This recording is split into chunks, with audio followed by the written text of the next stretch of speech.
Okay, तो हम लोगों ने जो बात शुरू की थी, हम लोगों ने बात की थी एक्सक्रीशन की। एक्सक्रीशन में मैंने ये बताया था कि एक्सक्रीशन जो है वो एक तरह का लाइफ प्रोसेस है। बाकी दूसरे लाइफ प्रोसेस जैसे पढ़े थे, तो एक्सक्रीशन भी उनमें से एक लाइफ प्रोसेस है। बस एक्सक्रीशन वो प्रोसेस है जिसके अंदर बॉडी के अंदर से जो नाइट्रोजनस वेस्ट होते हैं वो बाहर निकलते हैं। ठीक है, बॉडी के अंदर क्या होते हैं, बॉडी के अंदर नाइट्रोजनस वेस्ट होते हैं, वो वेस्ट बाहर निकलते हैं। हम लोगों ने ये डिस्कस किया था कि जैसे फ़िश है, तो फ़िश की बॉडी के अंदर जो नाइट्रोजनस वेस्ट होता है वो अमोनिया होता है। अमोनिया एक तरह की गैस है, ये बाहर निकलती है। या जो भी बर्ड्स होती हैं, तो बर्ड्स की बॉडी के अंदर जो नाइट्रोजनस वेस्ट होता है वो यूरिक एसिड होता है। बट ह्यूमन बीइंग में या बाकी दूसरे मैमल के अंदर जो हमारा नाइट्रोजनस वेस्ट है मेन, वो क्या है, वो यूरिया है। तो body get rid of these nitrogenous waste, और ये सारे के सारे नाइट्रोजन वेस्ट जो होते हैं ये टॉक्सिक होते हैं, और इनसे गेट रिड होने का जो प्रोसेस है उस प्रोसेस को हम लोग एक्सक्रीशन बोलते हैं। वो क्या बोलते हैं इस प्रोसेस को हम लोग एक्सक्रीशन बोलते हैं। अब जब ये प्रोसेस एक्सक्रीशन है, ठीक है, ये प्रोसेस एक्सक्रीशन है, एक प्रोसेस इजेक्शन हुआ करता था। इजेक्शन में मैं ये कहता था कि जो सॉलिड वेस्ट है वो बॉडी से बाहर निकलता है। सॉलिड वेस्ट जो बॉडी के बाहर निकलता था वो प्रोसेस इजेक्शन हुआ करता था। बट एक्सक्रीशन में जो मेनली वेस्ट होगा वो कौन सा होगा, वो लिक्विड वेस्ट होगा जो कि यूरिन की फॉर्म में बाहर निकलेगा। तो एक बात तो हमने ये डिस्कस की थी कि एक्सक्रीशन का प्रोसेस हो जाएगा ये, ठीक है, दिस वुड बी एक्सक्रीशन, यानी कि removal of toxic nitrogenous waste. दूसरी बात ये कर रहा था मैं कि फ़िश के अंदर जो वेस्ट होगा वो अमोनिया होगा, बर्ड्स के अंदर जो वेस्ट होगा वो यूरिक एसिड होगा, और ह्यूमन बीइंग के अंदर जो वेस्ट होगा वो क्या होगा, वो यूरिया होगा। अब एक्सक्रीशन जो मेन चीज़ है वो क्या है, वो किडनी है।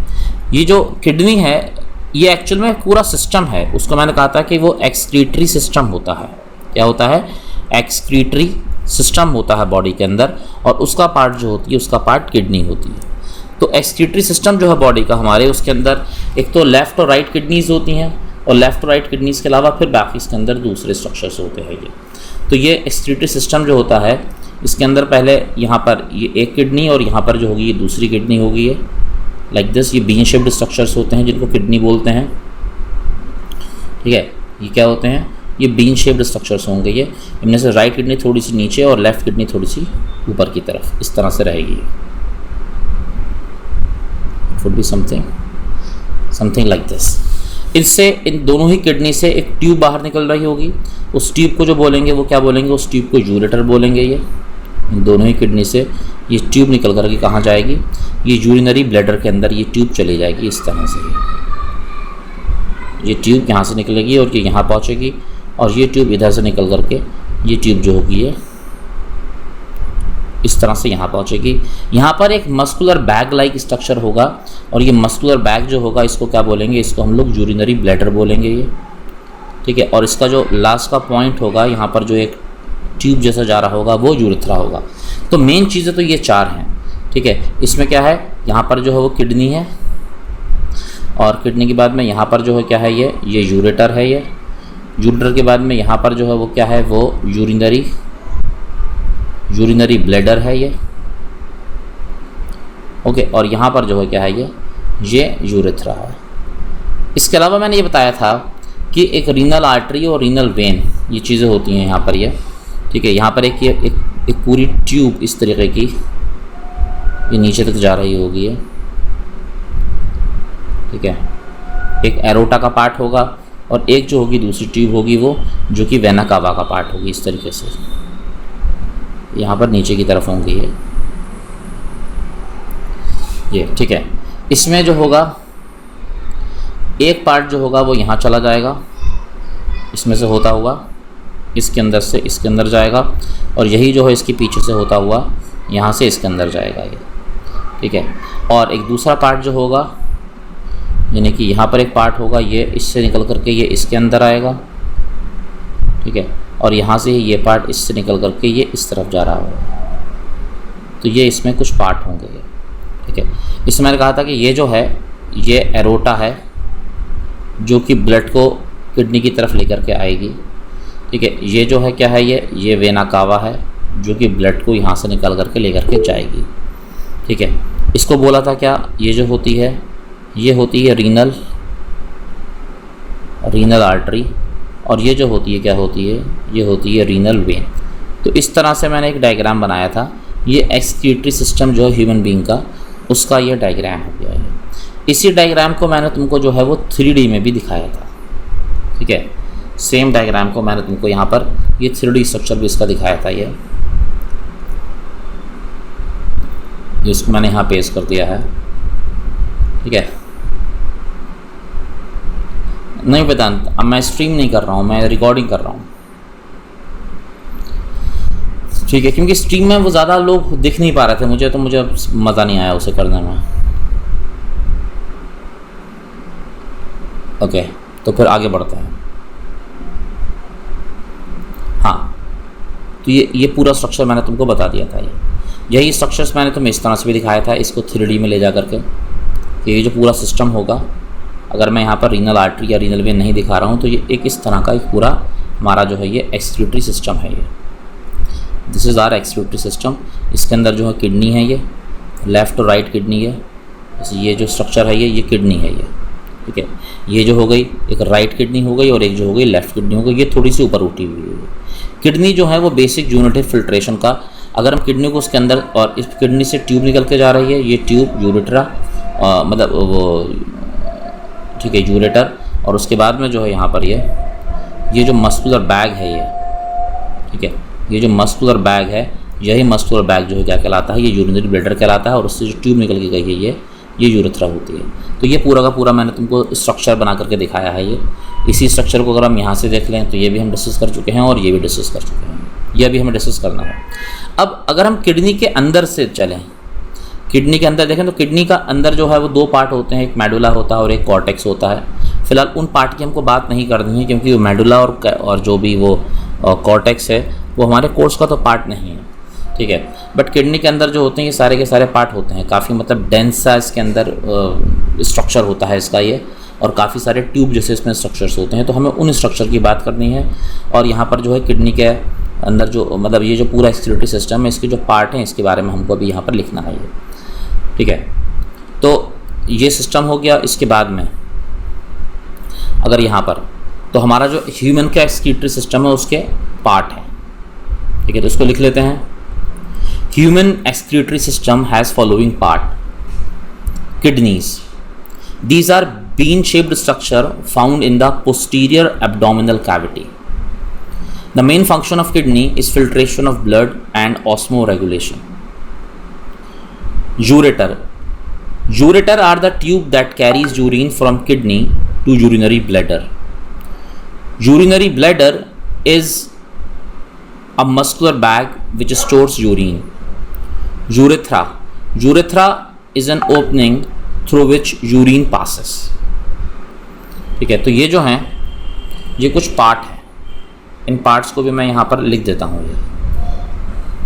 ये सारे पार्ट हैं।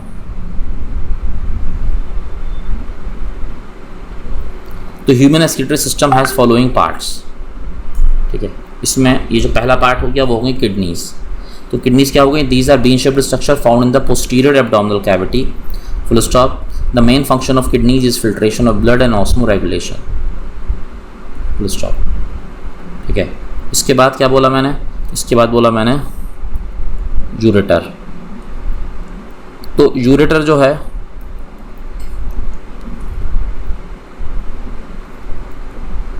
Ureter are the tubes that carries urine from kidney to urinary bladder. After that urinary bladder. तीसरा क्या गया? Urinary bladder is a muscular bag which stores urine. और उसके बाद में आ गया 4th नंबर पर यूरेथ्रा। तो यूरेथ्रा क्या है? Urethra is an opening through which urine passes. तो ये जो पार्ट हैं ये हमारे सिस्टम के पार्ट हैं, ठीक है। और मैंने बताया था कि इसमें ब्लड किस तरह से आएगा और ब्लड किस तरह से जाएगा, ये सारी बात भी मैंने तुमको एक्सप्लेन की हुई है, ठीक है। वो मैंने यहाँ से एक्सप्लेन किया था, अगर तुमको ध्यान हो।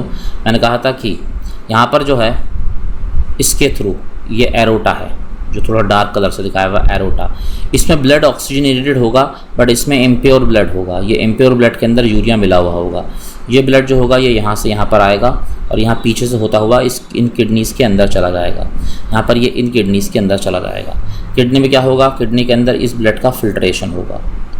ये ब्लड फिल्टर होने के बाद में फिर ये ब्लड वापस इसके थ्रू यहाँ से और ये यहाँ से होता हुआ वापस चला जाएगा ये ब्लड यहाँ पर, और ये क्या होगी, वेना कावा होगी।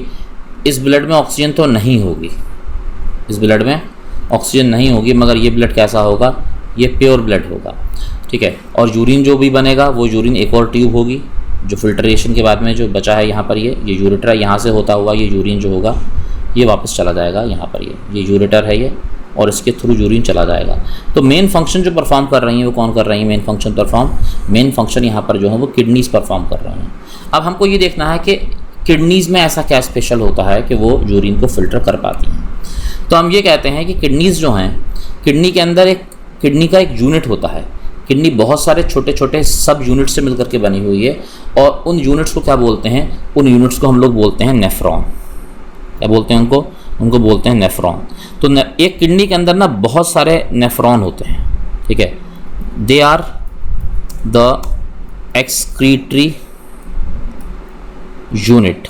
ये क्या है, ये एक्सक्रीटरी यूनिट्स हैं। हाँ सर, आपने जो भी ऊपर लिखा था उसमें सर आपने एक वर्ड यूज किया था posterior abdominal cavity. Posterior abdominal cavity का ये मतलब है कि तुम्हारा जो एब्डोमेन है, एक तो उसके आगे का हिस्सा है जिस तरफ स्टमक है, और एक पीछे का हिस्सा है। ठीक है। ये जो होती हैं कहाँ पर होती हैं, ये पीछे के हिस्से में होती हैं। इसको ऐसे समझो तुम कि अगर ह्यूमन एनाटॉमी की अगर मैं बात कर रहा हूँ, ठीक है, ह्यूमन बीइंग की बॉडी के अंदर ये कहाँ पर प्रेजेंट होंगे, ये जो पूरा सिस्टम है ये किस जगह पर प्रेजेंट होगा। ठीक है। जैसे ये ह्यूमन बॉडी है ये, ठीक है, तो स्टमक में सारी चीज़ें रहती हैं ये। ठीक है। ये है, इसको मैं थोड़ा सा ऊपर कर देता हूँ ये। ठीक है। ये तो एक तो है आगे का हिस्सा, आगे से मेरा मतलब ये वाला पार्ट, और एक है ये बैक वाला पार्ट। तो ये एब्डोमिनल कैविटी है, ये आगे की तरफ का पार्ट जो होगा वो तो कहलाएगा एंटीरियर पार्ट, और जो पीछे का पार्ट होगा यहाँ पर ये वो क्या कहलाएगा, वो कहलाएगा पोस्टीरियर पार्ट। तो किडनीज़ जो होती हैं वो पीछे की तरफ प्रेजेंट होती हैं, पोस्टीरियर एब्डोमिनल कैविटी जो हमारी होगी उसके अंदर पीछे की तरफ। और इसलिए जब लोगों की किडनी का दर्द होता है तो यहीं पर ही होता है। तो किडनीज़ जो होती रहती हैं वो एक्चुअली पीछे की तरफ रहती हैं, पोस्टीरियर एब्डोमिनल पार्ट में होती हैं, यहाँ पर ये प्रेजेंट। ठीक है। तो ये मेरा मतलब है इससे। आई होप क्लियर है ये बात। Okay sir, yes sir, clear है। हाँ, तो पोस्टीरियर एब्डोमिनल कैविटी हमको देखनी पड़ेगी, और यहाँ पर स्ट्रक्चर हो भी सकते हैं दूसरे। तो हमेशा तुम देखोगे ये पूरा का पूरा सिस्टम जो होगा ये पीछे की तरफ होगा। ये एक और एनिमेशन है, अगर तुम इसके थ्रू देखो, पूरी बॉडी का फुल एनिमेशन है ये। ठीक है। तो ये 1 मिनट लोड हो जाएगा। ये पूरी बॉडी का सिस्टम है ये, इसमें देख लो अब तुम, ये ह्यूमन बॉडी है ये। तो किडनी वाला जो पूरा पोर्शन है ये वाला जो पोर्शन है ये पीछे की तरफ रहेगा। ठीक है। और एब्डोमेन वाला पोर्शन जो रहेगा वो आगे की तरफ रहेगा। तो वो जो कहलाएगी पोस्टीरियर एब्डोमिनल कैविटी कहलाएगी। ये बॉडी के अलग सिस्टम है, इनको अलग कर लिया गया है। ठीक है। बॉडी के अलग सिस्टम थे जिनको अलग कर लिया गया है। खैर, तो अब मैं बात कर रहा हूँ। आपने कल बताया सर। हाँ बोलो।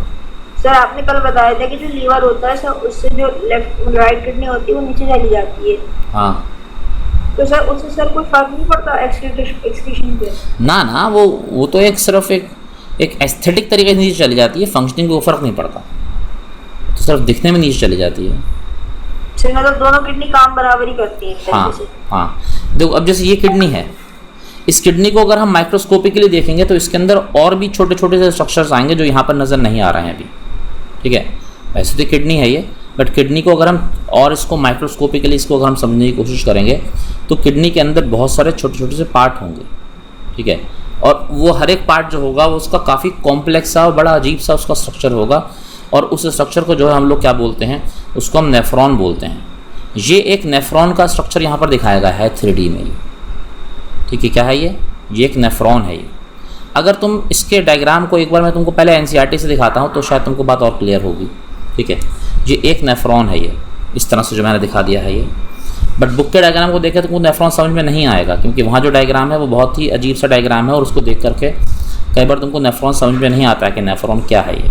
तो नेफ्रॉन्स जो है ये माइक्रोस्कोपिक होंगे, पहली बात बहुत छोटे होंगे ये भी देख लो, ये भी क्या है, ये भी एक नेफ्रॉन ही है ये, ठीक है, ये नेफ्रॉन है ये।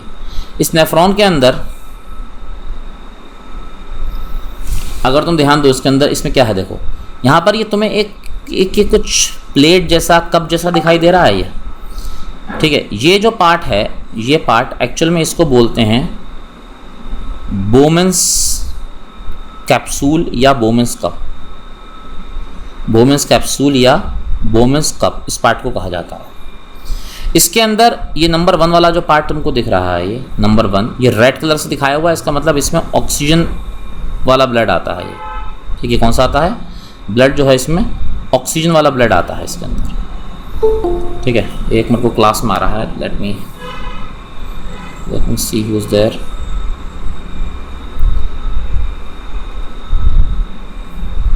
दयान आ रहा, ठीक है। अच्छा, अभी ऑस्मो रेगुलेशन वाली बात पर मैं आता हूँ, अभी सुहानी ऑस्मो रेगुलेशन में भी आएगा इसके अंदर। और किडनीज आर लोकेटेड, वो मैंने बोला है, खुशी जैन मैंने बताया है, किडनीज जो होती हैं वो पोस्टीरियर एब्डोमिनल कैविटी में रहती हैं, ठीक है, पोस्टीरियर एब्डोमिनल। तो इस पार्ट की बात कर रहा था मैं ये, ठीक है। तो ये जो इसके अंदर है एक कप जैसा जो पार्ट है, ये पार्ट क्या कहलाता है, ये पार्ट बोमेंस कैप्सूल या बोमेंस कप कहलाता है। और इसके अंदर ये रीनल आर्टरी से, ये रीनल आर्टियोल मतलब ये जो है आती है, ये आर्टरी होती है। ये बेसिकली तो ब्लड कैपिलरी होगी बट आर्टरी से कनेक्टेड होगी। ये यहाँ पर जो ब्लड आ रहा है, कहाँ से आ रहा है, ये रीनल आर्टरी से आ रहा होगा ब्लड इसके अंदर। कहाँ से आ रहा होगा, रीनल आर्टरी से इसके अंदर ब्लड आ रहा होगा। और ये ब्लड जो होगा तो ऑक्सीजनेटेड, बट इस ब्लड में इम्प्योरिटी होंगी, ये इम्प्योर होगा। और यहाँ पर इसके अंदर अगर तुम देखो, ये जो भी मतलब है, ये इस तरह से इसने पूरा का पूरा से एक जाल जैसा बना रखा है। ये जाल सा जो बन रहा है, इसको हम क्या बोलते हैं, इसको हम ग्लोमेरुलस बोलते हैं, ठीक है। ये एक तरह के फिल्टर का काम करता है। क्या करता है, ये फिल्टर का काम करता है, ये ग्लोमेरुलस कहलाता है, ठीक है। तो इसमें फिल्ट्रेशन होगा। अब कोई भी चीज़ का जो फिल्ट्रेशन होता है, तो ज़रा सोचो, कोई फिल्टर, तुमने यहाँ पर फिल्टर पेपर लगा रखा है और तुम कुछ इस फनल से कुछ फिल्टर कर रहे हो, यहाँ से फिल्टर कर रहे हो, ये यहाँ पर तुमने फिल्टर पेपर लगा रखा है। तो जो बड़ी चीज़ें होती हैं वो तो ऊपर रह जाती हैं फिल्टर में, जो बड़ी चीज़ें होती हैं कहाँ रह जाती हैं, वो तो ऊपर रह जाती हैं। और जो फिल्ट्रेट होता है, जो नीचे की तरफ आता है, वो क्या कहलाता है, वो फिल्ट्रेट कहलाता है, जो फिल्टर होकर के आया है। और ऊपर की तरफ क्या बचता है, ऊपर की तरफ रेसिड्यू बचता है, ठीक है। अब यहाँ पर जो आ रहा होगा ब्लड तो आ रहा है, ब्लड के अंदर बड़ा वाला पार्ट क्या है भाई, ब्लड के अंदर जो बड़ा वाला पार्ट है वो क्या है, ब्लड का जो बड़ा पार्ट है या जो मतलब लार्ज साइज के जो पार्ट हैं वो तो ब्लड की सेल्स हैं। बाकी चीज़ें क्या बचेंगी, बाकी चीज़ें छोटी हैं। तो यानी कि यहाँ से जो आएगा वो फिल्ट्रेट आएगा इस जगह से, ठीक है। इस फिल्ट्रेट में क्या क्या होगा, इस फिल्ट्रेट में वाटर होगा, इस फिल्ट्रेट में वेस्ट होगा, जो भी वेस्ट है। बट कई बार कुछ काम की चीज़ें भी यहाँ पर जो आयंस हैं वो भी आ जाएंगे, ठीक है, ये यहाँ पर आ जाएंगे। तो यहाँ पर जो हुआ है क्या, इस ग्लोमेरुलस के अंदर क्या हुआ, इसने फिल्ट्रेशन किया है। इस फिल्ट्रेशन के लिए हम एक और नाम भी लाते हैं, इसको हम कहते हैं अल्ट्रा फिल्ट्रेशन। अल्ट्रा लेवल पर फिल्ट्रेशन होता है। तो ये यूरिन के फॉर्मेशन का पहला पार्ट है। इसमें क्या हुआ है, इसके अंदर अल्ट्रा फिल्ट्रेशन हुआ है ये। सर हाँ सही है, ग्लोमेरुलस वाला पार्ट फिर से बता दीजिए। जो वेट करो पहले ये बात समझ लो। मैंने ये बोला कि ये कप जैसा एक पार्ट है, इस पार्ट को बोलते हैं बोमेंस कैप्सूल या बोमेंस कप। इसके अंदर जो है एक फिल्टर पेपर जैसे होता है ना, यहाँ पर फिल्ट्रेशन होता है, ठीक है। ये जो रीनल आर्टरी का जो ब्लड यहाँ पर आया है, ये ब्लड यहाँ पर फिल्टर होगा और फिल्टर होने के बाद में जो नीचे बचता है फिल्ट्रेट बचता है। तो वो फिल्ट्रेट देखो यहाँ से होता हुआ, ये जो पूरा का पूरा फिल्ट्रेट है वो यहाँ से होता हुआ, ये जो देखो ये मैं यहाँ पर एरो बना रहा हूँ, ये इस ट्यूब्यूल के थ्रू यहाँ से निकल करके जाएगा, ये इस तरह से ये जाएगा ये। और ये ट्यूब सीधी सीधी नहीं है, तुम देखो काफ़ी कई जगहों से मुड़ी हुई है ये ट्यूब। उसका फंक्शन बताऊंगा कि क्यों ये इस तरीके की उलझी हुई ट्यूब है ये। इसको हम कहते हैं कॉन्वोल्यूटेड ट्यूब। ये पूरी उलझी हुई सी ट्यूब होती है ये, और ये आखिर में फिर ये यहाँ पर पहुँचता है इस तरह से ये, ठीक है। तो इसमें क्या हुआ है, मैंने बोला कि इसके अंदर फिल्ट्रेट में क्या क्या होगा, फिल्ट्रेट के अंदर जो है यहाँ पर वो वाटर होगा, वो वेस्ट होगा और वो आयंस होंगे, वो यहाँ पर आ जाएंगे। ये जो ग्लोमेरुलस है ये क्या काम कर रहा है, ये यहाँ पर फिल्ट्रेशन का काम हो रहा है। जब फिल्ट्रेशन हो गया तो मैंने बोला कि वाटर के साथ साथ में कुछ वेस्ट और कुछ आयंस ये भी यहाँ पर आ जाएंगे। तो तुम देखो ये जो अब ये रेड वाली ट्यूब गई है, ये ट्यूब इस पूरे के साथ में यहाँ पर इसके कांटेक्ट में है। ये जो येलो वाला पार्ट है ना, इस एक्चुअल में इस येलो वाले पार्ट को हम लोग टिब्यूल बोलते हैं। क्या बोलते हैं इसको? टिब्यूल। टिब्यूल का ये जो नीचे का हिस्सा तुमको दिख रहा है, यू जैसा हिस्सा इस तरीके का बना हुआ है, इस हिस्से को हैनलीज लूप बोला जाता है, मगर ये तुम्हारे कोर्स में नहीं है, तो इससे तुम बिल्कुल कंफ्यूज मत होना। हैनलीज लूप बोलते हैं वैसे इसको, मगर ये हमारे कोर्स में नहीं है। और इवन कुछ जगहों पर, कुछ स्कूल में ये पढ़ा दिया जाएगा कि एक पीसीटी होता है, प्रॉक्सिमल कॉन्वोल्यूटेड टिब्यूल, और डीसीटी होता है, डिस्टल कॉन्वोल्यूटेड टिब्यूल। तुम्हें इन पार्ट से भी कोई मतलब नहीं है, इसको लेकर के बिल्कुल तुम्हें कंफ्यूज नहीं होना है। ना ही हैनलीज लूप से कंफ्यूज होना है, ना ही पीसीटी और डीसीटी से कंफ्यूज होना है। तुम तो इस बात को सिर्फ सीधे सीधे समझो, ठीक है? इस बात को सिर्फ तुम सीधे सीधे समझो कि यहाँ पर जो है पार्ट वो कौन सा आया है। अब मैंने ये बताया कि यहाँ पर ये कांटेक्ट में है इसके, ये पूरी जगहों पर देख लो ना, इस तरह से ये पूरी ट्यूब जैसे यहाँ से जा रही है, ये ट्यूब यहाँ से निकल करके यहाँ घूमती हुई, फिर ये इस तरह से पूरे से कांटेक्ट में है ये, और फिर ये ब्लू में कन्वर्ट हो गई। ब्लू में ये हो गई यानी कि इसके अंदर से ऑक्सीजन निकल चुकी है। तो जिन जिन जगहों पर ये कांटेक्ट में आती है, उन जगहों पर जो एक्स्ट्रा आयन, क्योंकि ये यहाँ पर कहाँ जाएगा, यहाँ पर तो यूरिन बन चुका होगा, तो यूरिन के साथ में बॉडी के आयंस भी निकल सकते हैं, यूरिन के साथ में एक्स्ट्रा वाटर भी निकल सकता है। तो बॉडी के अंदर ये फंक्शनिंग होती है कि आयंस और वाटर का जो हो एक्स्ट्रा बॉडी से बाहर ना निकल जाए, एक्सेसिव अमाउंट में बाहर ना निकल जाए। इसको मेंटेन करने को जो हम बोलते हैं वो क्या बोलते हैं, वो हम ऑस्मो रेगुलेशन बोलते हैं। तो आयंस का, बॉडी के अंदर जो आयंस हैं और वाटर है, उसका जो अमाउंट, जो प्रोसेस मेंटेन करता है, उसको हम लोग ऑस्मो रेगुलेशन बोलते हैं। अगर हमको बार बार एक्सेसिव यूरिनेशन होता रहेगा तो body will get rid of, the body will be deficient in oxygen as well as in ions which are required for the normal functioning of the body. So during this, after this ultrafiltration process, जो extra water और जो extra ions जो हैं, जो यहाँ पर चले गए हैं, मतलब ठीक है, जो वाटर और आयंस जो हैं जो चले गए हैं यहाँ से, वो वापस आएंगे लौट करके। कहाँ कहाँ वापस आएंगे? इन जगहों पर से वापस आएंगे ये, इन जगहों पर से वापस आएंगे ये। जब वापस आएंगे इसके अंदर, ब्लड के अंदर, तो इस प्रोसेस को जो हम बोलेंगे, इसको नाम देंगे हम लोग टिब्यूलर सेक्रेशन, सॉरी, इसके लिए वर्ड आएगा सिलेक्टिव रीअब्जॉर्प्शन। इसके लिए क्या वर्ड आएगा? इसके लिए वर्ड आएगा सिलेक्टिव रीअब्जॉर्प्शन। क्या मतलब है इसका रीअब्जॉर्प्शन का? एब्जॉर्प्शन मतलब किसी चीज़ को अब्जॉर्ब कर लेना, रीअब्जॉर्प्शन मतलब दोबारा से अब्जॉर्ब कर लेना, सिलेक्टिव मतलब सिलेक्टिव तरीके से, सिलेक्टिव मतलब कुछ चीज़ों को रीअब्जॉर्ब किया जाएगा ब्लड में, बाकी को नहीं किया जाएगा। इस येलो वाली ट्यूब में वेस्ट भी तो है, तो वेस्ट का रीअब्जॉर्प्शन नहीं होगा, बट जो आयंस एक्स्ट्रा अमाउंट में और जो वाटर निकल गया है वो वापस कहाँ पर आ जाएंगे, वो वापस ब्लड के अंदर क्या होगा, रीअब्जॉर्ब होगा। इसलिए इसको हम क्या कह रहे हैं, सिलेक्टिव रीअब्जॉर्प्शन बोल रहा हूँ। इसके बाद में अब जो बचेगा इस ट्यूब के अंदर, जेलो वाली ट्यूब में क्या बचेगा, वो वाटर कुछ बचेगा और उसमें वेस्ट बचेंगे, वो चीज़ कहलाएगी यूरिन, और ये यूरिन यहाँ से बाहर निकलेगा, और इसको जो बोलते हैं, इसके लिए वर्ड आता है टिब्यूलर सेक्रेशन। तो यहाँ पर बेसिकली जो हुए हैं 3 स्टेप हमको ध्यान रखते हैं। पहला स्टेप जो होता है वो होता है अल्ट्रा फिल्ट्रेशन, दूसरा स्टेप जो होता है वो होता है सिलेक्टिव रीअब्जॉर्प्शन, और तीसरा स्टेप जो होता है वो होता है टिब्यूलर सेक्रेशन। इन 3 स्टेप के अंदर ये यूरिन फॉर्मेशन का प्रोसेस होगा। I will explain you again, मैं इसको एक बार दोबारा से एक्सप्लेन करता हूँ ताकि जिसकी समझ में नहीं आया हो उसको दोबारा समझ में आ जाए, ठीक है? पहले मैं इस डायग्राम को यहाँ पर पेश कर देता हूँ, देखिए फिर समझ लीजिए इस पूरी बात को। मैंने ये कहा कि किडनी के अंदर जो भी प्रोसेस चलेगा वो प्रोसेस किडनी के अंदर नेफ्रॉन के अंदर होगा। किडनी में क्या होते हैं, किडनी के अंदर कुछ स्ट्रक्चर्स होते हैं और उन स्ट्रक्चर को नेफ्रॉन बोला जाता है। नेफ्रॉन्स जो होते हैं बेसिकली वो यूनिट ऑफ किडनी होते हैं। अगर तुम नेफ्रॉन का डायग्राम मैं यहाँ से तुमको दिखाता हूँ, ये कोई क्लास में आ रहा है भाई। अमन प्रताप सैनी कौन है? कोई हाथ? सत्यम है शायद से। अच्छा सत्यम, तुम कई दिन बाद क्लास कर रहे हो क्या?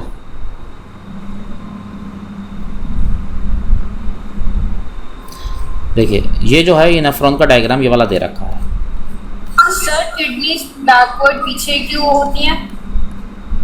क्योंकि आगे की तरफ जगह ही नहीं होती बॉडी में, आगे की तरफ एब्डोमिनल कैविटी आ जाती है, मतलब डाइजेस्टिव सिस्टम होता है आगे की तरफ। अब ये देखिए ये नेफ्रॉन का डायग्राम दे रखा है बुक में। इस डायग्राम, ये तो बड़ा उलझा हुआ सा डायग्राम है। हाँ, जो रेनल वेन है, जो नीचे वाला वेन्स थी वहाँ पर, उसका तो कोई काम हुआ ही नहीं। अभी होगा काम ना, देखते जाओ ज़रा। ये डायग्राम बना हुआ है, ठीक है। वहाँ पर भी मैंने तुमको डायग्राम दिखाया। इस डायग्राम को तुम्हारे जो है मैं इस वाले से कंपेयर करके तुमको दिखाता हूँ, ठीक है। इस डायग्राम को मैं इसको इससे या इससे किसी भी से भी कंपेयर कर लेता हूँ। स्क्रीन नहीं दिख रही है। किसको नहीं दिख रही? यस। और सॉरी 1 मिनट, गड़बड़ हो गया ना।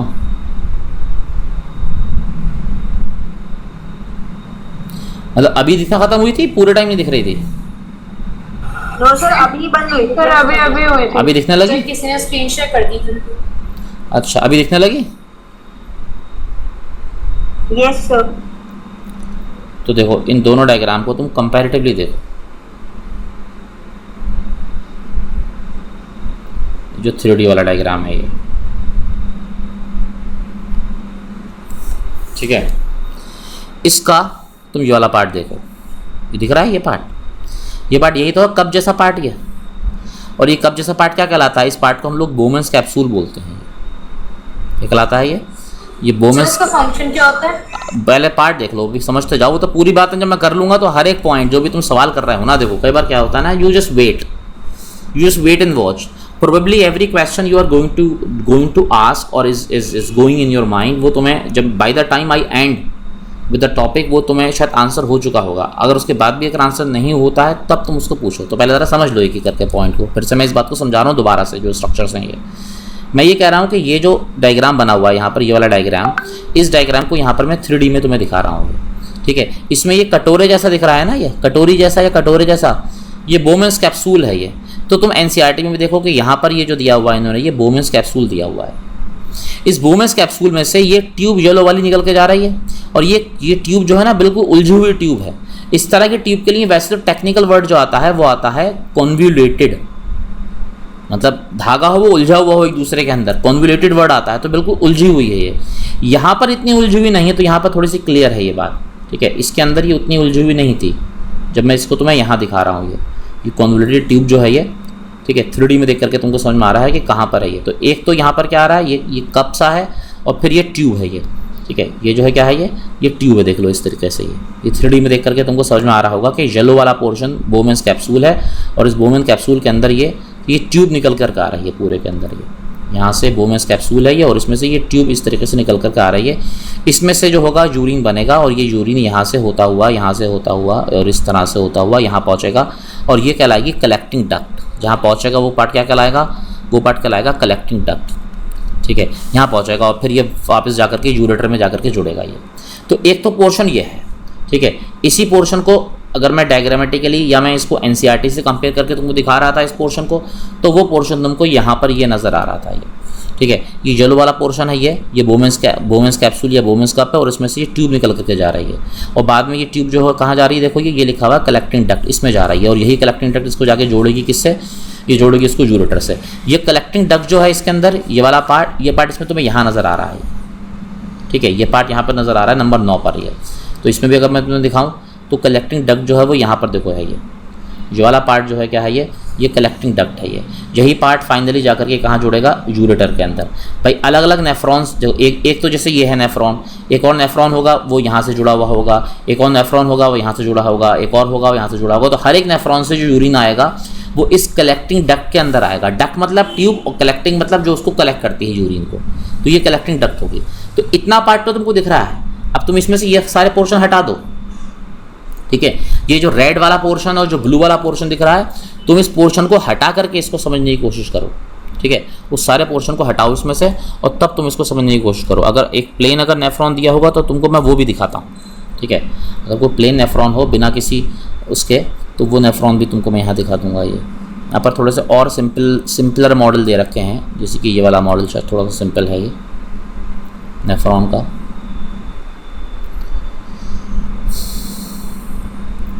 तो किसी भी नेफ्रॉन में सबसे पहला पार्ट बोमेंस कैप या बोमेंस कैप्सूल होता है ये। अच्छा, यहाँ पर थोड़ा सा सिंप्लीफाइड वर्जन दे रखा है ये नेफ्रॉन का, ये सिंप्लीफाइड सा वर्जन है ये, ठीक है। इसको इसमें ये जो पार्ट है ये बोमेंस कैप्सूल है, इसके अंदर ये ब्लड जा रहा है, ठीक है। और फिर ये नीचे से होता हुआ पूरी ट्यूब्यूल आगे की तरफ बढ़ रही है।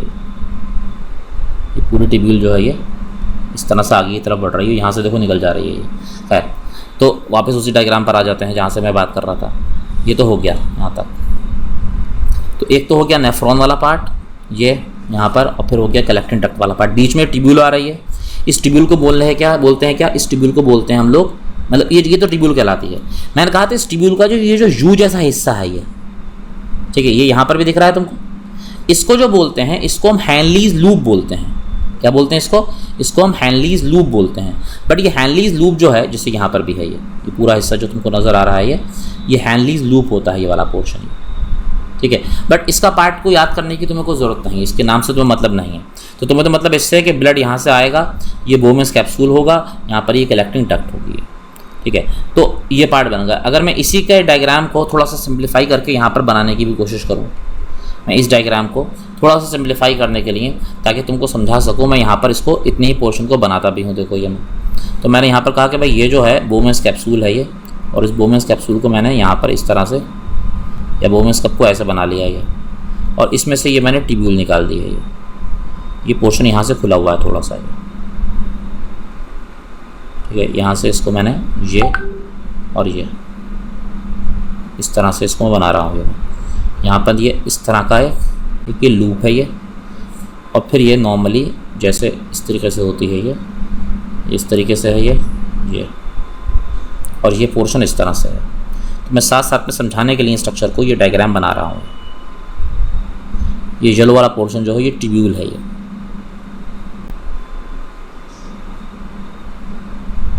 इसके थ्रू यूरिन जाएगा,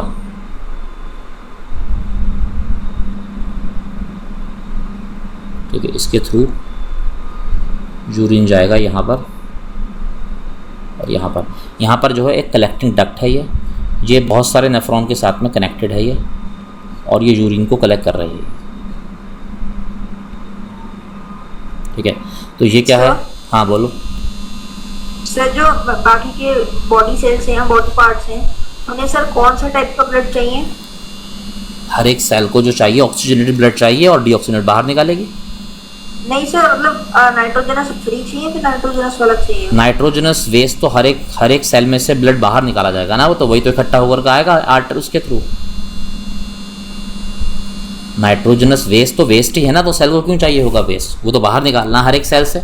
बट हर एक सेल से ब्लड जो होगा वो कहाँ जाएगा? हर एक सेल से जब ब्लड वेना कावा में आएगा, और वेना कावा ब्लड को फिर हार्ट में भेजेगा, और हार्ट से फिर वो ब्लड जाएगा लंग्स में, उसमें ऑक्सीजन मिलेगी। तो अब उसमें ऑक्सीजन भी मिली हुई है, और ऑक्सीजन के साथ में वेस्ट भी है। फिर वो एरोटा के थ्रू बॉडी की तरफ जाएगा। जब बॉडी की तरफ जाएगा तो वो किडनी में भी आएगा। तो किडनी में जब आएगा तो किडनी के अंदर जितना भी आता रहेगा उसको ब्लड से वो बाहर निकालती रहेगी वेस्ट को। सर लेकिन जितने भी सेल्स होते हैं वो सारा अपना मटेरियल जो होता है वो वेना कावा में निकालते हैं। वो वेना कावा को देते हैं। वेना कावा कहाँ लेकर के जाती है? सर हार्ट में। हार्ट से कहाँ जाता है? लंग्स में। सर हार्ट से सर लंग्स में जाता है। लंग्स से फिर कहाँ आएगा? लंग्स से फिर हार्ट में आएगा। फिर हार्ट कहाँ भेजेगा? डिफरेंट बॉडी पार्ट में। किडनी भी भेजेगा। Okay sir. किडनी भेजेगा तो मतलब लंग्स में भी कभी ना कभी पहुंचता होगा ये वेस्ट नाइट्रोजन वाला। बिल्कुल पहुंचता होगा, ठीक है। तो ये पार्ट हो गया। अब यहाँ पर जो आया, यहाँ पर मैं दिखा रहा था तुमको ग्लोमेरुलस।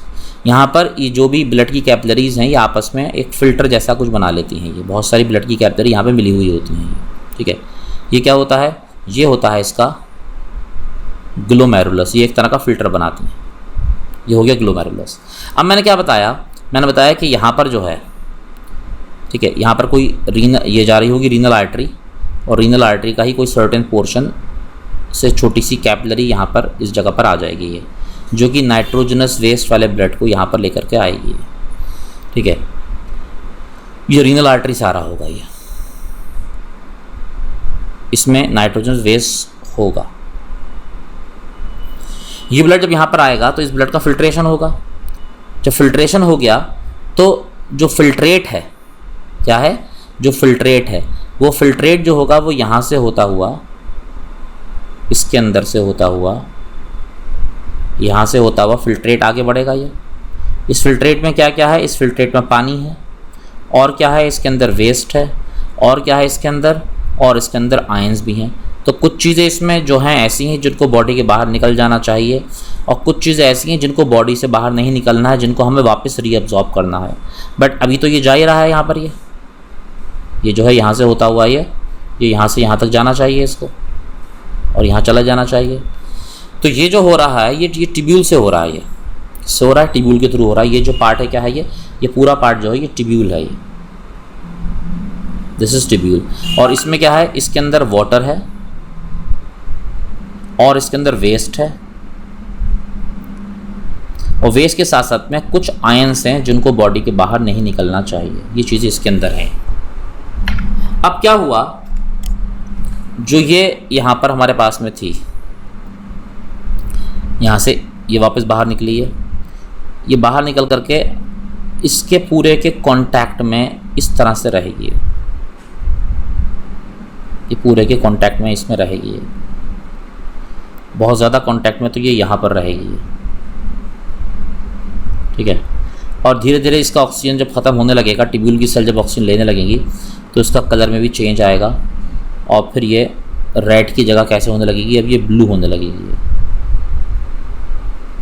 इसके कांटेक्ट में रहेगी, उलझी हुई है ना बिल्कुल, ये यहाँ पर ये इसकी कांटेक्ट में है, ये इस तरह से ये जितनी भी जगहों से कांटेक्ट में आएगी उन सभी जगहों से ये जो आयंस थे उनको बाहर निकाल लेगी, और बाहर निकाल करके वापस ये फिर इसको ले करके यहाँ पहुँच जाएगी। और यहाँ पर क्या होगा, यहाँ पर होगा रीनल वेन। तो फिल्ट्रेशन तो यहाँ पर ही हो गया ऊपर की तरफ, बट अब ये जो वाइट वाला जो लिक्विड आया है जिसमें वाटर है, वेस्ट है और आयंस है, ये सब के सब क्या होंगे, ये इन जहाँ पर भी कांटेक्ट में आ रहा है रेड वाला, ये ब्लू वाला पार्ट, ये ब्लड की कैपिलरी हैं, तो इसके अंदर का जो वाइट वाले पार्ट में जो आयंस चले गए हैं वो सारे के सारे आयंस इसके अंदर वापस आने लगेंगे, क्या आने लगेंगे, इसके अंदर वापस आने लगेंगे। इस प्रोसेस को जो हम बोलेंगे, जैसे कि इस प्रोसेस को पहला जो स्टेप हुआ था हमारे पास में, इस प्रोसेस को तो हमने बोला था क्या, इसको हमने कहा था कि ये प्रोसेस जो हो रहा है ये तो अल्ट्रा फिल्ट्रेशन हो रहा है, this is ultra filtration going on, this is ultra filtration, ये जो हो रहा है ये। बट अब ये जो होने लगा है, ये यहाँ पर नंबर 2 प्रोसेस जो होने लगा, ये कहलाएगा सिलेक्टिव रीअब्जॉर्प्शन।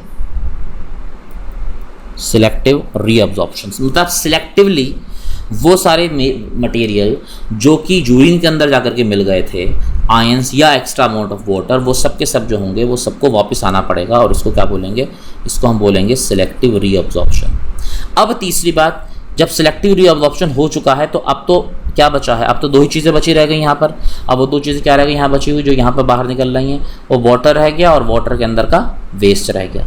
अगर सिलेक्टिव रीअब्जॉर्प्शन सही से नहीं हो पा रहा है तो यहाँ पर हो सकता है कि एक्स्ट्रा आयंस भी बाहर निकल जाएं। अगर फिल्ट्रेशन सही से नहीं हो पा रहा है और कुछ इन्फेक्शन हो गया ग्लोमेरुलस में, तो क्या हो सकता है, ब्लड की जो आरबीसीज हैं वो भी वापस आ जाए यहाँ पर, और वो भी यूरिन के अंदर बाहर निकलने लगें, उस वक्त हमें पता चल जाएगा कि इन्फेक्शन है। तो ये जो तीसरा पार्ट है यहाँ पर, ये क्या कहलाता है, ये कहलाता है टिब्यूलर सेक्रीशन। तो इन 3 स्टेप के अंदर जो होगा ये यूरिन का फॉर्मेशन यहाँ पर होगा, ठीक है। अब बताओ कि अब तुम्हारा क्या क्वेश्चन है जो भी पूछ रहा था। सर जो आयंस होते हैं वो इसमें जो वेन्स होती हैं इसमें कैसे जाते हैं? जो आयंस होते हैं वो सर वो सेलेक्टिव रीअब्जॉर्प्शन में किस प्रोसेस से जाते हैं? ये टिब्यूलर, ये वो है क्या है, ये टिब्यूल है, ये इस टिब्यूल के कांटेक्ट में क्या है, इस टिब्यूल के कांटेक्ट में ये ब्लड की वेसल है ये। तो एक्टिव ट्रांसपोर्ट या पैसिव ट्रांसपोर्ट से, कुछ चीज़ें जो होंगी वो पैसिव ट्रांसपोर्ट से यानी ऑस्मोसिस से जाएंगी, बाकी चीज़ें जो होंगी वो एक्टिव ट्रांसपोर्ट से एटीपी खर्च करेंगी सेल, और उन मटेरियल को कंसंट्रेशन ग्रेडियंट के अगेंस्ट अंदर ले लेंगी। मतलब जनरली जो से सेल के अक्रॉस मूवमेंट होते हैं एक्टिव या पैसिव ट्रांसपोर्ट, उसी के थ्रू होगा ये प्रोसेस भी। अच्छा, अभी ये किसी ने कुछ पूछा था, वेयर आर किडनी लोकेटेड, ये बात समझ में आ गई होगी खुशी तुम्हें। और पोस्टीरियर एब्डोमिनल कैविटी मतलब पेट का पीछे वाला हिस्सा, ये समझ में आ गया। ऑस्मो रेगुलेशन बात समझ में आ गई। क्या नाम तुम्हारा अध्ययन, मैंने बताया कि आयंस का और वाटर के अमाउंट का जो बैलेंस होता है उसको हम लोग ऑस्मो रेगुलेशन बोलते हैं। और ये जो सिलेक्टिव रीअब्जॉर्प्शन हो रहा है ये एक्चुअल में ऑस्मो रेगुलेशन ही कर रहा है, क्योंकि सिलेक्टिव रीअब्जॉर्प्शन में जो एक्स्ट्रा वाटर और एक्स्ट्रा आयंस जो यूरिन में जा रहे थे उनको जो है वो बॉडी अपने अंदर रिटेन करती है। ठीक है सुहानी एंड अध्ययन। यस। ये अमन प्रताप जो है कौन है, ये कौन बता रहे थे कौन है ये? सर सत्यम है शायद। इज इट सत्यम और what? Satyam just open your अपना कैमरा खोलो जरा।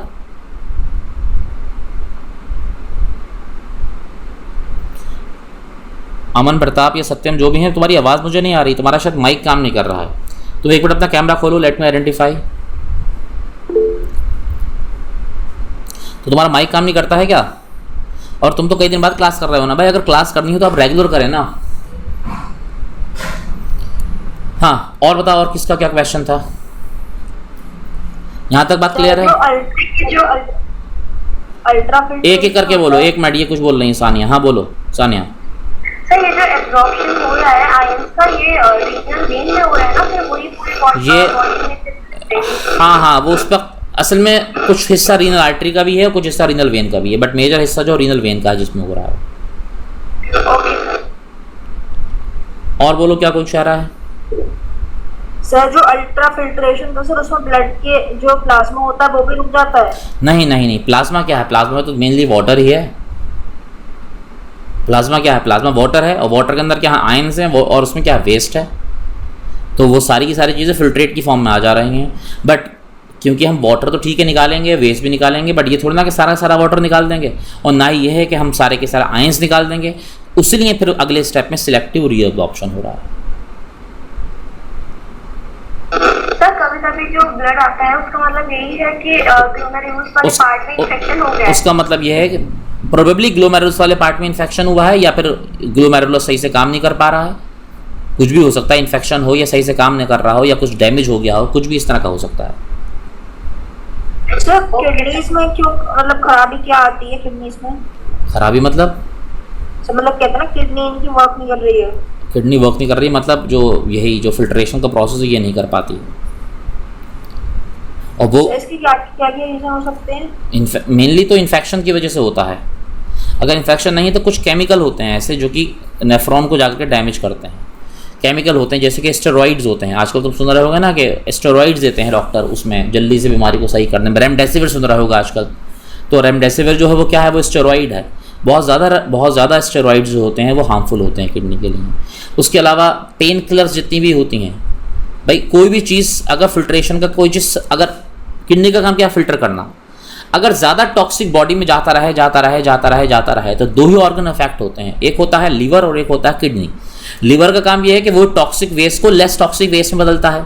तो रोज़ ही अगर बॉडी में टॉक्सिक वेस्ट जा रहा है, मान लो कोई बंदा रोज़ शराब पी रहा है, तो क्या होगा? वो जो अल्कोहल है वो एकदम से तो बाहर नहीं निकल जाएगा, वो लीवर में पहुंचेगा, और लीवर की सेल्स उस अल्कोहल को किसी दूसरी फॉर्म में कन्वर्ट करेंगी।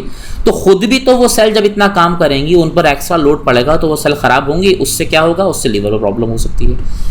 किडनी का भी यही है कि जब हम लगातार कुछ केमिकल, स्पेशली स्टेरॉइड्स, क्योंकि मैंने बताया था ना किडनी के जस्ट ऊपर एक ग्लैंड होती है, एड्रीनल ग्लैंड, ठीक है, तो उसमें भी स्टेरॉइड्स बनते हैं। वो तो नेचुरल स्टेरॉइड्स हैं जो बॉडी के अंदर बन रहे हैं, बट बाकी जो चीज़ें हम ले रहे हैं बाहर से, पेन किलर मेडिसिन स्पेशली, रोज़ हम कॉम्बिफ्लेम खाना शुरू कर दें और 2-4 साल तक कॉम्बिफ्लेम खाते रहें, तो इस बात का बहुत चांस होगा किडनी हमारी इफेक्ट होने लगेगी। क्योंकि वो जो भी कॉम्बिफ्लेम का केमिकल होगा मिलेगा तो वाटर में ही जाकर के, और जब वो वाटर में जाकर के मिलेगा तो वो वाटर के अंदर जब वो केमिकल मिला हुआ है एज अ वेस्ट, तो वो कहाँ पहुँचेगा? ग्लोमेरुलस में पहुँचेगा, मतलब नेफ्रॉन में पहुँचेगा। तो कहीं ना कहीं वो अननेचुरल चीज़ जब बॉडी में जाएगी तो वो जो ग्लोमेरुलस या जो भी नेफ्रॉन है वो डैमेज होगा, तो केमिकल भी डैमेज कर सकते हैं। और दूसरा ये है कि मान लो कि ब्लड के अंदर कोई और चीज़ चली गई, कोई और चीज़ आ गई, कोई वायरस आ गया, कोई बैक्टीरिया आ गया, तो वो उसमें इन्फेक्शन कर दिया, और उस इन्फेक्शन की वजह से हो सकता है। नॉर्मल इन्फेक्शन किडनी में होते रहते हैं, और जब नॉर्मल इन्फेक्शन किडनी में होते हैं तो उससे जो होती है उससे स्टोन होती है, क्योंकि जो इन्फेक्शन होगा उसमें बहुत सारे बैक्टीरिया क्या करेंगे? बहुत सारे बैक्टीरिया एक दूसरे के ऊपर इस तरह का एक पार्ट बना लेंगे।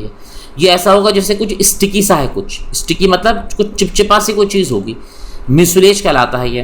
फिर जब किडनी के अंदर पानी आएगा तो पानी के अंदर एक चीज़ होती है ऑक्जिलेट के क्रिस्टल्स होंगे पानी के अंदर, वो क्रिस्टल इसके ऊपर चिपकते रहेंगे, तो ये ऑक्जिलेट जो होता है वो क्या बना लेगा? वो स्टोन बना लेगा। तो इवन जो स्टोन बना है उसकी शुरुआत भी कहाँ से हुई? इन्फेक्शन से हुई है। पहले इन्फेक्शन होगा और तब जाकर के वो उस ऑक्जिलेट के क्रिस्टल्स उस पर जमा होते चले जाएंगे, और एक बड़ा क्रिस्टल और पत्थर जैसा कुछ वो बन जाएगा। तो यही जो कहलाता है, क्या कहलाता है? ये स्टोन कहलाता है। तो जिसमें बीमारी होती है। सर जो किडनी में इन्फेक्शन होता है सर वो नेफ्रॉन में ही होता है? भाई किडनी बनी हुई नेफ्रॉन की है। अगर घर की दीवार अगर ख़राब होती है तो एक्चुअल में ख़राब क्या पार्ट हुआ होगा? दो ही पार्ट ख़राब हो सकते हैं।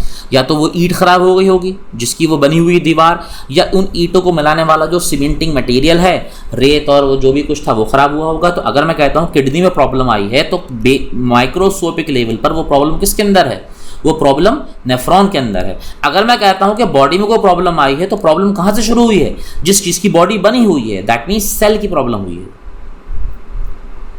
ठीक है खुशी? Okay sir. ठीक है। आयंस वाले ट्रांसपोर्ट वाला सिस्टम फिर से बता दीजिए। आयंस वाला सिस्टम जो है मैंने ये बताया, क्या नाम तुम्हारा, सुहानी, कि जो ये यहाँ पर, ठीक है, ये पार्ट है, मैंने ये दिखाया कि यहाँ पर ये क्या था, ये हमारे पास में रीनल आर्टरी थी। इस रीनल आर्टरी में ऑक्सीजनेटेड ब्लड तो है मगर इसके अंदर जो है वो वेस्ट भी है। ये ब्लड यहाँ पहुँचा, किसके अंदर पहुँचा? ये ग्लोमेरुलस के अंदर पहुँचा। और ये पार्ट क्या है? ये पार्ट हमारे पास में बोमेंस कैप्सूल है। ये क्या है? ये बोमेंस कैप्सूल है। ये यहाँ पर फिल्टर हुआ जो फिल्ट्रेट है वो यहाँ से यहाँ पहुँचेगा, वो इस तरीके से। ये यहाँ पर इसमें क्या पहुँचा? इसके अंदर पहुँचा वाटर, और इसके अंदर पहुँचे आयंस, और इसके अंदर पहुँचा है कौन? वेस्ट। ये सारी चीज़ें यहाँ पर आ गई हैं। अब जो एक्स्ट्रा आयंस या एक्स्ट्रा वाटर यहाँ पर आ गए हैं, ये इस ग्रीन वाले पार्ट से मैं दिखा रहा हूँ, ये यहाँ से होते हुए कहाँ चले जाएंगे? ये तो यूरिन के अंदर जा कर के मिल जाएंगे ये, और यहाँ से होते हुए यहाँ पहुँच जाएंगे ये।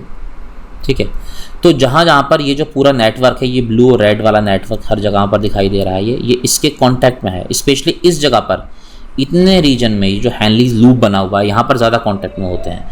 तो वो जो एक्स्ट्रा अमाउंट ऑफ आयंस और जो वाटर है वो इनके कांटेक्ट में आकर के इसके अंदर, ब्लड के अंदर वापस चला जाता है। जिन जिन जगहों पर ये कांटेक्ट में आई हैं उन सब जगहों पर ये वापस चला जाता है इसके अंदर, यहाँ से इस तरह से। इसको जो बोल रहे हैं सुहानी, हम लोग बोल रहे हैं सिलेक्टिव इसलिए कि कुछ मटेरियल वेस्ट नहीं जा रहा, आयंस जा रहे हैं, और कुछ वाटर का अमाउंट जा रहा है। तो ये क्या कहलाता है? ये सिलेक्टिव रीअब्जॉर्प्शन कहलाता है, क्योंकि सिलेक्टिव तरीके से ये चीज़ें क्या हो रही हैं? ये चीज़ें रीअब्जॉर्ब हो रही हैं। Is that okay? एक मिनट, पहले उनसे बात कर लूँ, पहले उनसे बात कर लूँ मैं। सुहानी बताओ, इज इट क्लियर? अच्छा हाँ, अब बताओ आयुष। सर जो स्टेरॉइड्स और पेन किलर होती हैं वो सर मतलब हार्मफुल होते हैं, तो डॉक्टर्स भी प्रेफर करते हैं उन्हें। भाई अगर बीमारी होगी तो बीमारी को सही तो करना ही होगा ना। अगर पेन किलर क्यों देते हैं? भाई किडनी में बहुत ज़्यादा दर्द है, अब तुम्हारा दर्द इतना है कि दर्द तो सही हो नहीं पा रहा, डॉक्टर कहे भाई मैं तुम्हें इसको दूंगा, इससे तुम्हारा दर्द फ़ौरन सही या 15 मिनट में सही हो जाएगा। ठीक है, बट बहुत ज़्यादा अमाउंट में नहीं लेना, थोड़ा बहुत तो बॉडी बर्दाश्त कर लेगी, बहुत ज़्यादा दिन तक लोगे तो ये बॉडी के लिए प्रॉब्लम है। तो when you want to get the immediate relief तो यू रिक्वायर दोज मेडिसिन, तो इसलिए तो डॉक्टर को देना पड़ता है, क्योंकि आपको रिलीफ तो चाहिए ना। फ़ौरन किडनी में पेन हो रहा है, ये तो हो नहीं सकता कि फ़ौरन के फ़ौरन ऑपरेशन होकर निकल जाएगी बाहर वो।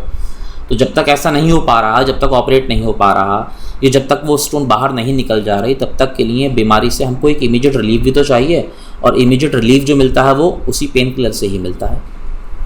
ठीक है, उस वक्त अगर तुम किसी बाबा रामदेव के पास चले जाओ और तुम कहोगे भैया आयुर्वेद से इलाज करूँगा, तो आयुर्वेदिक इलाज कुछ नहीं होता। आयुर्वेद जो होता है या होम्योपैथ जो होता है, ये सिस्टम जब ये इंग्लिश मेडिसिन वाला थोड़ा बहुत सिस्टम ये लोग फॉलो करते हैं तो कुछ होता है, बट खाली अगर हम सोचते रहें कि भाई हम घरेलू इलाज करेंगे हमारी बीमारी सही हो जाएगी, तो ऐसा नहीं है। ठीक है, ऐसा बिल्कुल नहीं है, ये सिर्फ एक मिथ है। स्पेशली ये बात मैं कहूँगा होम्योपैथ के बारे में। कुछ लोगों का विश्वास होम्योपैथ पर बहुत ज़्यादा होता है, उन्हें लगता है होम्योपैथ की मेडिसिन काम करती हैं। ठीक है, बट ये होम्योपैथ जो है ना, तुम विकीपीडिया उठा के पढ़ लो, इंटरनेट पर विकीपीडिया उठा कर पढ़ लो, तुम्हें समझ में बात आ जाएगी कि होम्योपैथ जो है वो क्वैकरी है अकॉर्डिंग टू एलोपैथ। और आजकल तो ये कंट्रोवर्सी चल भी रही है, तुमने देखा होगा। वो बाबा रामदेव जो है वो आयुर्वेद के हैं, और बाकी जो IM है, इंडियन मेडिकल एसोसिएशन, उन दोनों में टसल बहुत ज़्यादा चल रहा है। वो आयुर्वेद को अच्छा कह रहे हैं, वो एलोपैथ को अच्छा कह रहे हैं। ठीक है, ये टसल पूरा का पूरा चल भी रहा है। तो डॉक्टर को देना तो मजबूरी है ना, वो तो इसलिए देंगे कि भाई तुम्हें बीमारी से रिलीफ भी तो चाहिए। ठीक है? Okay sir. Sir pain killer कम कैसे कर देती हैं दर्द? पेन किलर कम कैसे कर देती हैं दर्द? ये पता है एक बड़ी अजीब सी बात है। पेन किलर को दर्द बेसिकली क्या है? हमारे मान लो मेरे किडनी में दर्द है, तो जो किडनी में दर्द है वो दर्द महसूस कहाँ पर होता है? वो दर्द जो होता है वो पता कहाँ चलता है? वो दर्द पता चलता है ब्रेन में। कहाँ पता चलता है? ब्रेन में। तो होता क्या है कि मैं एक मिनट यहाँ पर एक तुम्हें नर्वस सिस्टम दिखा रहा हूँ। ये एक और सिस्टम है जो हमें अभी पढ़ना है सेकंड चैप्टर के अंदर, ठीक है? जो सेकंड चैप्टर है अभी उसमें हमको पढ़ना है ये सारी बात कि दर्द कहाँ पर पहुँचता है और दर्द कैसे कैसे क्या होता है। तो ये हमारी बॉडी के अंदर ऐसे समझो एक बहुत सारे वायर का एक सिस्टम है। ये अभी हम पढ़ेंगे कंट्रोल कोऑर्डिनेशन में। मैं सिर्फ तुमको ये बात रफली बता रहा हूँ कि दर्द को मेडिसिन जो होती हैं कैसे कंट्रोल करती हैं।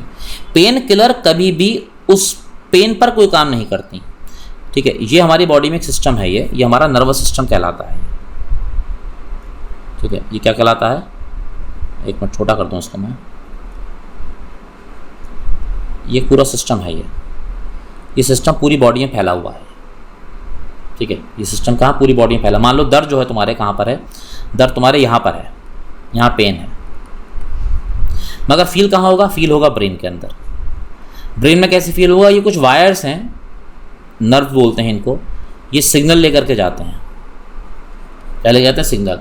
तो ब्रेन को पेन महसूस होता है। अब तुमने खाई मेडिसिन, तुमने क्या ली? तुमने पेन किलर ली। वो पेन किलर कहाँ पहुँचेगी? सर में थोड़ी पहुँचेगी, ना पैर में जाके लग जाएगी, यहाँ पर जाके लग जाए तो जाके किल कर दे। वो पेन किलर तुम्हारे स्टमक में गई, स्टमक से तुम्हारे इंटेस्टाइन में गई, फिर पूरे ब्लड में, पूरी बॉडी के अंदर वो पेन किलर फैल गया। जब पूरी बॉडी में फैला तो ब्रेन की सेल में भी गया वो। तो ब्रेन का वो हिस्सा जो कि पेन को फील करता है वो क्या हो जाता है? वो नंब हो जाता है। जब वो नंब हो जाएगा तो पेन या जो भी कुछ सेंसेशन है वो तो यहाँ पर होगी, बट उसका मैसेज यहाँ पर नहीं पहुँच पाएगा, और पहुँचेगा यहाँ मैसेज तो ये हिस्सा पूरा नंब हो जाएगा ये, तो इस बॉडी को पेन फील नहीं होगा। तो पेन किलर्स जो होते हैं वो पेन पर एक्चुअल में ना काम करके वो क्या करते हैं? पेन जहाँ पर फील होता है, दर्द है किडनी में, मगर पता कहाँ चलता है? पता तो ब्रेन में चलता है। भाई जो भी कुछ हमको मालूम चल रहा है, तुमने अपनी फिंगर से अपने हाथ को टच किया तो तुम्हें लग रहा है तुम अपने हाथ को टच कर रहे हो, ठीक है? तुम्हें लग रहा है कि तुम अपने हाथ को टच कर रहे हो, मगर ये फील कहाँ पर हो रहा है? फील तो ब्रेन के अंदर हो रहा है। तो ब्रेन के सर्टेन पार्ट जो ब्रेन के अंदर जो पेन रिसेप्टर्स होते हैं उनको जाकर के पेन किलर नम करता है। तो बहुत टाइम तक अगर पेन किलर खाते रहेंगे तो कहीं ना कहीं तुम्हारे वो जो रिसेप्टर होंगे उन पर भी तो फर्क पड़ेगा। बट ये है कि एक आध साल में कोई फर्क पड़ने वाला नहीं है। 2-4 अगर कॉम्बी फिल्म खा ली है तो उससे कुछ नहीं होने वाला है ऐसा। बट इस तरह से जो है मतलब पेन किलर जो होती हैं वो काम करती हैं। सही है, तो साफ धोखा कर दिया शरीर के साथ। तो धोखा क्या कर दिया? वो तो काम ही ऐसे होता है। This is how it works, ठीक है?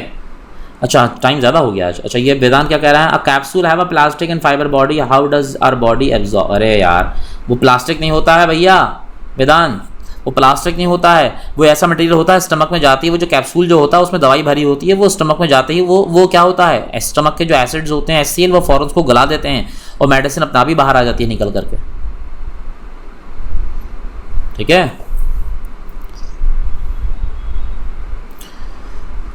तो इसको अभी मैं स्टॉप कर रहा हूँ।